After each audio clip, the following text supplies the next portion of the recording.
స్తోత్రం. ప్రియమైన దేవుని పిల్లలారా, దేవుడైన యెహోవా యెషయా ప్రవక్త ద్వారా యేసుక్రీస్తుని గురించి బయలుపరిచిన మాటలు. యెషయా గ్రంథము 53వ అధ్యాయము 1వ వచనం నుండి మనం చదువుకుందాం. మేము తెలియజేసిన సమాచారము ఎవడు నమ్మెను? యెహోవా బాహు ఎవనికి బయలుపరచబడెను? లేత మొక్క వలెను, ఎండిన భూమిలో మొలిచిన మొక్క వలెను అతడు ఆయన ఎదుట పెరిగెను. అతనికి స్వరూపమైనను సొగసైనను లేదు. మనం అతన్ని చూచి అపేక్షించినట్లుగా అతని యందు స్వరూపము లేదు.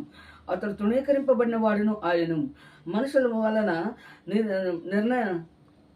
వలన విసర్జింపబడిన వాడును, వ్యసనాక్రాంతుడుగాను, వ్యాధిని అనుభవించిన వాడుగాను, మనుషులు చూడనొల్లని వాడుగాను ఉండెను. అతడు తృణీకరింపబడిన వాడు గనక మనం అతనిని ఎన్నిక చేయపోతుమి. నిశ్చయముగా అతడు మన రోగములను భరించెను, మన వ్యసనములను వహించెను.